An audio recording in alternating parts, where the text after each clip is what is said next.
Mangelndes Selbstvertrauen und das Verlangen nach absoluter Sicherheit. Zwei Gegensätze oder vielleicht doch Gegenpole, die es beeinflussen, dass es noch mehr zu Zwangsgedanken kommt, etc. und so weiter. Darum geht es heute in meinem Video. Viel Spaß!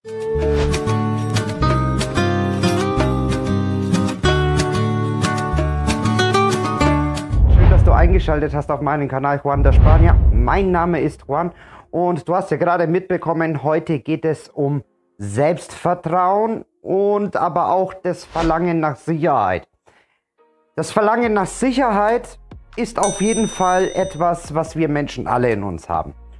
Und maximales Selbstvertrauen, dass das ein Weg ist, der erstrebenswert ist definitiv auch klar. Sicher.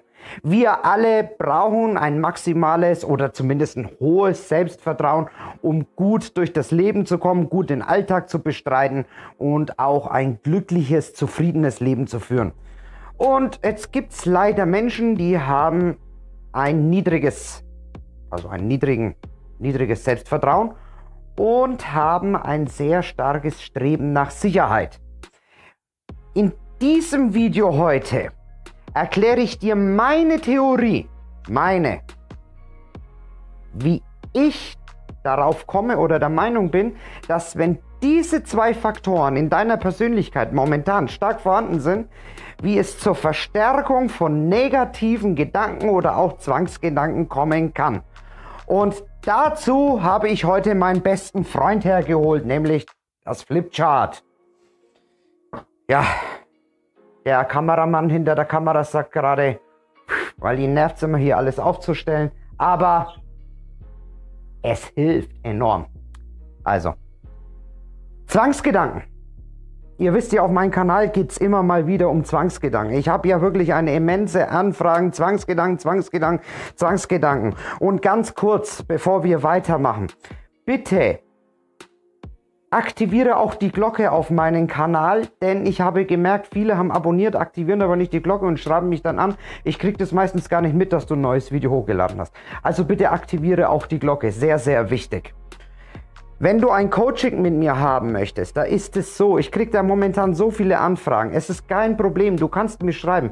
Wir können kostenloses Erstgespräch führen, ist alles kein Problem. Das Problem ist nur das, dass ich momentan fast keine freien Plätze mehr habe. Ich laufe tatsächlich über und es ist mir rein physisch momentan ein bisschen schwierig, alles anzunehmen. Jetzt habe ich viel gequatscht, aber jetzt kommen wir zum Thema zurück. Danke, dass du mir deine Aufmerksamkeit bis dahin hoffentlich noch geschenkt hast. Also, Zwangsgedanken. Sicherheit. Selbstvertrauen. Zwei Pole, wenn man so möchte, zwei verschiedene Pole.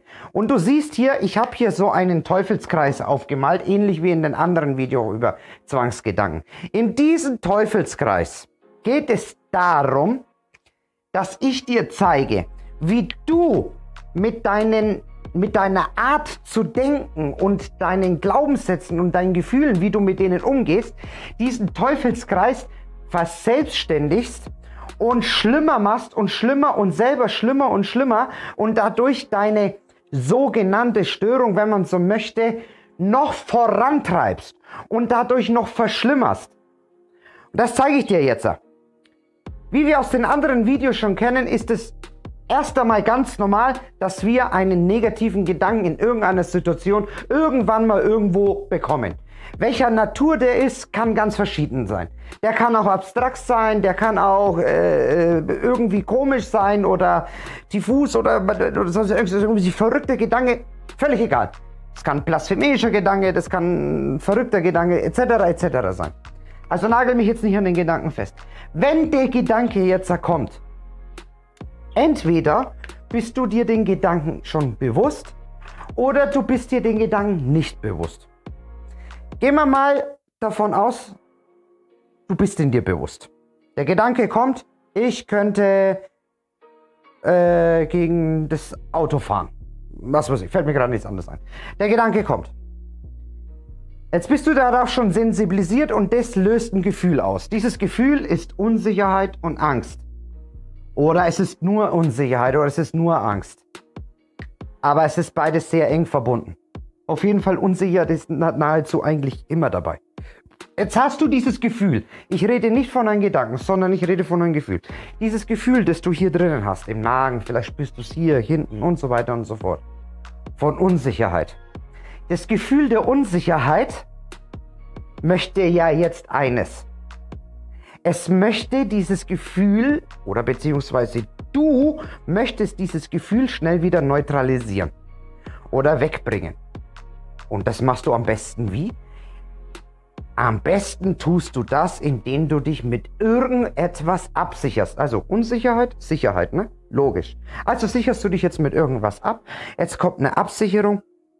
Ich frage meinen Partner, da habe ich so einen Klienten, der geht immer zu seiner Partnerin hin. Ist es normal, dass ich diesen Gedanken habe? Findest du mich nochmal oder das, bla bla bla. Wie der Wortlaut ist, auch egal. Auf jeden Fall, der geht zum Partner hin, fragt ihn irgendetwas und so und der Partner kommt, na komm mal her, mein Pupala.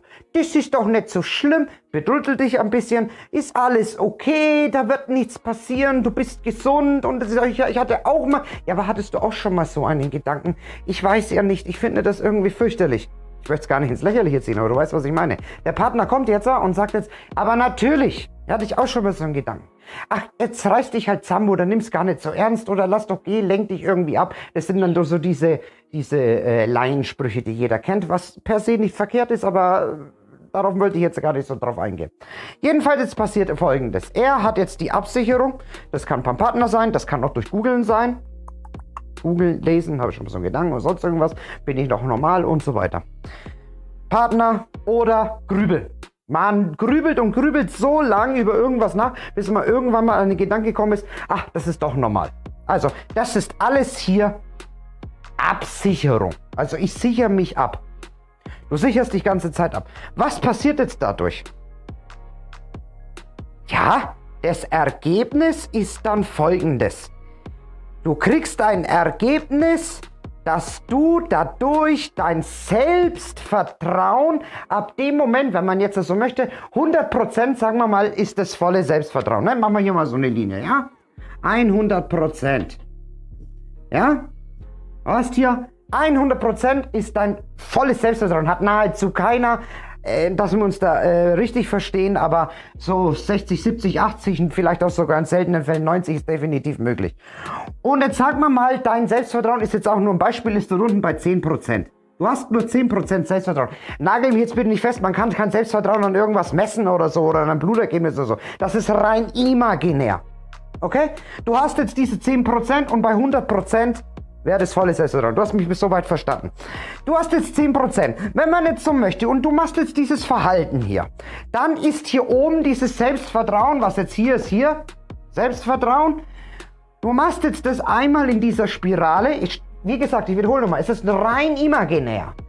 Hast du jetzt 0,5% von diesen 10% dein Selbstvertrauen für die Zukunft, also praktisch dauerhaft geschwächt. Du hast es nach unten gebracht. Also bist du bei einem Teufelskreis, ich wiederhole es nochmal, rein imaginär, 9,5% bleiben dir jetzt übrig. So, jetzt hast du eines erreicht. Das hast du geschafft. Du hast das Gefühl der Sicherheit neutralisiert in Sicherheit. Jetzt geht es dir für den Moment gut wieder. Dauerhaft hast du ja 0,5% von deinem Selbstvertrauen verloren. Was bedeutet, dass das für die Dauerschleife dieses Teufelskreis ja schädlich ist. Was passiert jetzt?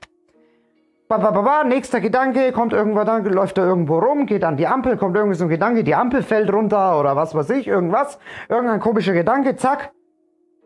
Gefühl, kommt wieder rein, bumm. Vielleicht sogar, wenn man so möchte, mit einer leicht stärkeren Intensität als vorher. Warum? Weil du ja 0,5% deines Selbstvertrauens geschwächt hast. Jetzt passiert Folgendes. Jetzt gehst du wieder dahin mit noch einem etwas stärkeren Drang und Verlangen, dich nochmal abzusichern. Also es geht Folgendes los. Googeln, Ehefrau, Ehemann, Freunde, grübeln. Das gleiche Verhalten wieder. Irgendwann mal dauert, bis endlich wieder das Gefühl der Sicherheit wiedererlangt wird und dein Selbstvertrauen nochmal 0,5% sinkt und jetzt bist du bei 9%. So, ich könnte jetzt natürlich diese Liste endlos weiterführen, aber du verstehst, was ich meine. Das würde in diesem Video dann nichts mehr bringen. Das würde dann bedeuten, ich mache das nochmal, ich mache das nochmal und hier geht's runter. Ne? Immer wieder werde ich kurzfristig gestillt. Ne? Dieses Gefühl der Sicherheit kommt wieder, aber langfristig, Entschuldigung, geht dann immer weiter runter, das Selbstvertrauen runter, runter, runter, runter. Die Folgen sind drastisch, wirklich drastisch. Ich möchte jetzt keinen Teufel an die Wand malen oder einen schwarzen Peter oder sonst irgendwas, aber man kann sich vorstellen, dass es drastisch wird. Das Selbstvertrauen wird immer schwieriger und jetzt können sich sogenannte Komorbalitäten einschleichen, wie dann zum Beispiel Depressionen, die Ängste werden stärker, das Selbstvertrauen wird schwächer, dadurch resultierend das Selbstwertgefühl wird schwächer. Das heißt, der ganze Organismus leidet darunter, die ganze Seele, wenn man so möchte, also deine Psyche, die leidet dann darunter. Es wird immer schlechter und schlechter. Dadurch wird natürlich das Grübeln mehr. Und das, was wir ja eigentlich gar nicht wollen, nämlich diese negativen Gedanken und diese Zwangsgedanken, die werden ja jetzt auch noch mehr. Die werden ja jetzt mehr und öfter werden. Warum? Weil du ja dein Selbstvertrauen ja jedes Mal durch dieses Verhalten geschwächt hast. Also werden die Gedanken ja dadurch logischerweise mehr. Und dann kommt natürlich noch dieses andere, darüber können wir mal ein anderes Video machen, mit dieser Fokussierung auf diesen Gedanken. Dieses Fokussieren, dieses ständige Fokussieren. Ich habe das so Klienten, die sagen, aber ich mache das doch gar nicht. Nein, das tust du doch. Es ist dir nur nicht bewusst. Es ist dir nicht bewusst, aber du fokussierst dich doch die ganze Zeit auf diese Gedanken. Und das ist dieses ganze Problem. Jetzt habe ich viel geredet und habe dir erklärt, was das bedeutet und wie das funktioniert, dieses Verlangen nach Sicherheit und das Selbstvertrauen. Und wie beides miteinander sich irgendwie nicht so gut versteht und auch nicht so gut harmoniert. Das hast du, glaube ich, bis jetzt so und bis dahin verstanden. Jetzt kommst du und wahrscheinlich auch mit aller Berechtigung und fragst, ja Juan, was soll ich denn dann machen? Wie komme ich denn da raus? Und was wäre denn eine Option? Und das möchte ich dir jetzt erklären. Und das möchte ich dir zeigen, wie du bestimmt mit Sicherheit nicht morgen da rauskommst oder übermorgen oder auch in der Woche. Es braucht ein bisschen Zeit und braucht auch ein bisschen Übung. Und ist auch mit Sicherheit nicht die unbedingt alleinige Ursache und Komponente, dass man rauskommt. Aber es ist ein Weg. Hörst du? Es ist ein Weg. Und du kannst da auch wieder wirklich rauskommen. Ich wiederhole es nochmal. Ich habe selber darunter gelitten. Ich hatte Zwangsgedanken, ich hatte Panikattacken und ich hatte eine mittelschwere Depression. Und ich kenne diesen ganzen Teufelskreis und ich weiß, wie das funktioniert. Und wenn ich da rauskommen kann, ja, dann kannst du das doch auch. Wo ist das Problem? Also, wir fangen an. Du kriegst jetzt morgen beim Einkaufen, keine Ahnung, gehst morgen rein, gehst einkaufen, bla bla bla. Kommt irgend so ein Gedanke, den du wahrnimmst, ja, ich nehme die Kartoffeln und schmeiß das denen auf den Kopf oder was weiß ich was. Und du erschreckst, ja, wie gesagt, der Gedanke ist ja egal. Kommt jetzt wieder das Gefühl. Jetzt kommt wieder das Gefühl von Unsicherheit. Ich weiß, wie sich das Gefühl von Unsicherheit anfühlt und ich weiß auch, wie sich das Gefühl der Angst anfühlt. Und jetzt kriegst du einen natürlichen Impulsmechanismus, nämlich das Gefühl der Sicherheit stillen. Hatten wir ja vorhin. Und weißt du auch, woran das liegt, warum du diesen Impuls hast und diesen Drang? Das liegt an einem Glaubenssatz, den du in dir drin hast, den du ja gar nicht bewusst hast, aber ich weiß, dass du ihn hast. Ich weiß es, dass du diesen Glaubenssatz hast. Und dieser Glaubenssatz, der ist dir zwar, wie gesagt, nicht bewusst, aber der sagt dir in deiner inneren, tiefen inneren Stimme, ich muss alles sicher haben. Es muss alles mit mir richtig sein. Und ich glaube irgendwie auch nicht daran, dass mit mir alles richtig ist. Also das sind so mehrere Glaubenssätze, die aber zu einem Konstrukt passen. Also das ist ein Thema. Ne? Das ist so, der ist so drauf aufgebaut.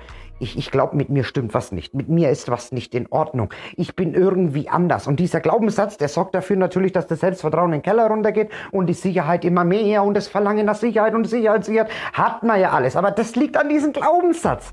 Dieser Glaubenssatz, mach dir den mal bewusst. Halte mal kurz inne, mach mal das Video auf Pause und schau mal gleich mal nochmal weiter an und halte mal inne und frag dich ja mal wirklich explizit, habe ich den Glaubenssatz, mit mir stimmt was nicht, ich bin nicht richtig so, wie ich bin, mit mir ist irgendwie was anders und ich muss die anderen fragen, ob es mit mir stimmt oder so, aber ich glaube es ja irgendwie nicht. Halte mal inne, mach mal kurz Pause, frag dich das mal und wenn das so ist, dann machst du das Video wieder weiter an und dann schauen wir mal weiter, wie wir weiter aus diesem Teufelskreis rauskommen. Das wäre ich dir sehr verbunden. Ich hoffe, du machst das auch. Gut, wir machen weiter. Und jetzt kommt Folgendes. Wir waren ja hier stehen geblieben. Richtig? Jawohl. Und jetzt will die Absicherung kommen. Durch den Glaubenssatz will hier die Absicherung. Das war was? Googeln, grübeln und Partner, Partnerin fragen. Na? Das war ja so das. Und jetzt machst du Folgendes, jetzt machst du dir das bewusst. Ich will jetzt googeln, ich will jetzt grübeln, ich will jetzt darüber nachdenken. Ich will, dass dieses Gefühl verschwindet. Jetzt machst du einen ganz anderen Weg. Jetzt machst du Folgendes. Jetzt mal sagst du, ich fühle gerade Unsicherheit. Hier, wo auch immer, ist bei jedem Menschen ein bisschen anders. Und dann sagst du zu dir, es ist okay, dass ich mich unsicher fühle. Jeder fühlt sich mal unsicher. Jeder kann in irgendeiner Situation sich nicht sicher fühlen und ist sich nicht sicher, ob das richtig ist oder falsch. Aber vielleicht muss ich mir mal erlauben, die Erfahrung zu machen, wenn ich mich nicht absichere durch irgendwelche Mechanismen, was dann eigentlich passiert. Was passiert eigentlich, wenn ich das Gefühl der Unsicherheit einfach da sein lasse, wo es ist und sage, es fühlt sich nicht schön an, aber es ist okay, dass ich mich so fühle. Jetzt machst du das einfach mal. Und jetzt merkst du, dass dieser Widerstand wächst. Ne? Du hast jetzt da diesen Widerstand in dir drinnen. Die eine Seite möchte doch, ich muss fragen, ich muss grübeln, weil ich halte es nicht mehr aus. Und jetzt kommt die Stimme Vernunft, da ist jetzt der Horn in deinem Kopf oben drin. Dot, dot, dot, dot, weil dir das Video immer angeschaut, wenn du jetzt irgendwo im Supermarkt bist oder sonst irgendwo, egal wo du gerade in Deutschland, Schweiz oder Österreich bist, ist jetzt die Stimme des Hornes in deinem Kopf auf der linken Seite. Und diese Stimme sagt jetzt zu dir, nein, das machst du nicht. Ich frage nicht nach, ich google nicht und ich lasse dieses Gefühl da sein, wo es ist. Es darf hier sein. Es darf gefühlt werden. Und jetzt lass dir eines, bitte, wirklich, das kannst du dir zu Herzen nehmen. Kein Gefühl bleibt für immer. Und du wirst auch hier die Erfahrung machen, dass dieses Gefühl der Unsicherheit oder auch Angst, wenn es ist, von ganz von alleine wieder losgelassen werden kann, wenn du es einfach dann erstmal gefühlt hast und dann zu dem Gefühl sagst, du darfst jetzt auch wieder gehen. Aber wie möchtest du denn ein Gefühl, egal welches Gefühl, das sich unangenehm anfühlt, loslassen, wenn du es erst gar nicht gefühlt hast? Und durch diese Absicherung, was der eigentliche Zwang ja ist, Grübeln und so weiter, das ist der Zwang, nicht die Zwangsgedanken. Dieses Verhalten von dir, das ist der Zwang. Verstehst du das? Entschuldigung, dass ich mich gerade so reinsteigere, aber wenn du das verstehst und verinnerlichst und das dann auch in die Praxis umsetzt und dieses Gefühl in dir fühlst, weil alle Gefühle gehören zu dir. Wir sind auf dieser Welt, auf die Welt gekommen mit der vollen Bandbreite an Gefühle. Von A bis Z. Von alle. Von Angst bis Zwang. Haben wir alle Gefühle. Alle, komplett. Und jeder kann sie irgendwann mal fühlen. Nur du machst eines anders. Du fühlst sie gar nicht, dadurch kannst du sie erst auch gar nicht loslassen, weil du diesen Mechanismus unterbrichst. Du unterbrichst ihn mit Partnerfragen. Googeln, hat der auch diesen Gedanken, Hauptsache Gefühl, der diesen Gedanken auch, wegdrücken, verdrängen, tak. Und dadurch kämpfst du ja gegen dich selber. Du kämpfst ja nicht gegen einen anderen wie im Boxring beim Kämpfen. Gegen den kann man kämpfen, wenn man sich wehrt, aber man kann nicht gegen sich selbst kämpfen. Das geht nicht, das funktioniert nicht. Du kannst nicht gegen dich kämpfen. Du kannst dich nur so annehmen, was du fühlst. Und aus der Annahme und aus den anschließenden Loslassen heraus kann man ins Handeln kommen. Und jetzt geht's weiter. Jetzt hast du das schon mal probiert. Und jetzt hast du tatsächlich die Erfahrung gemacht, dass du dieses Gefühl jetzt loslassen kannst, wenn du möchtest. Jetzt passiert Folgendes. Und jetzt wird's geil. Jetzt wird es richtig geil. Weißt du nicht, was jetzt passiert? Das ist so richtig geil. Jetzt geht nämlich von 0,5%. Wir waren ja vorhin bei 9%, ne? Jetzt hast du schon mal 0,5%. Ich wiederhole es nochmal. Solltest du das Video vorgespult haben, was ich nicht hoffe, weil du nur zu der Lösung kommen möchtest, dann hast du vorhin mitbekommen, dass das nur imaginär ist. Also es ist nur imaginär. Also halte ich fest, aber du solltest es ja verstehen. Ja, das geht es von 9,0 auf 9,5 wieder hoch. Das heißt, plus 0,5% mehr Selbstvertrauen. Verstehst du, was ich meine? Ich habe jetzt ein bisschen geschmiert. Du kriegst jetzt 0,5% mehr Selbstvertrauen. Warum ist das so? Ganz einfach, weil dein Gehirn, du selber, dein Hypothalamus, deine Amygdala, die da drinnen physiologisch dafür verantwortlich sind, Gefühle zu verarbeiten und Emotionen zu registrieren und dadurch ein neues Verhalten anzunehmen, haben jetzt Folgendes gelernt. Die haben jetzt tatsächlich gelernt, ich kann mit dieser Emotion umgehen. Ich kann mit dieser Emotion umgehen. Du kannst prinzipiell mit allen Emotionen umgehen. Du kannst alle Emotionen meistern. Es hat dir nur keiner beigebracht. Es hat dir niemand beigebracht. Aber dafür bin ja ich jetzt da. Und ich zeige dir jetzt, wie du mit diesen Emotionen in deinen Alltag umgehen kannst. Und das ist das Wichtige, was du bei negativen Gedanken, Zwangsgedanken. Übrigens, meine Klienten wissen es auch, ich hasse diesen Namen, Entschuldigung, ich hasse diesen Namen Zwangsgedanken, weil ich der Meinung bin, es gibt keine Zwangsgedanken, es gibt nur Gedanken. Der Zwang ist, wie gesagt, das Verhalten. Das ist dieses Grübeln, dieses Googeln und dieses Absichern von außen, was dazu führt, dass dieser Gedanke wiederkehrend ist.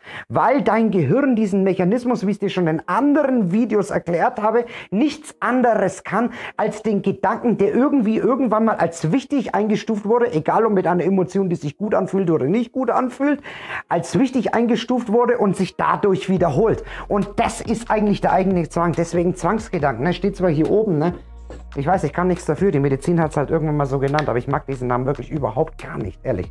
Aber ich muss es halt so nennen, damit du auch verstehst, was ich meine und damit mein Video auch Klicks bekommt, wenn du verstehst, was ich meine. Kleiner Spaß am Rande. Also, pass auf.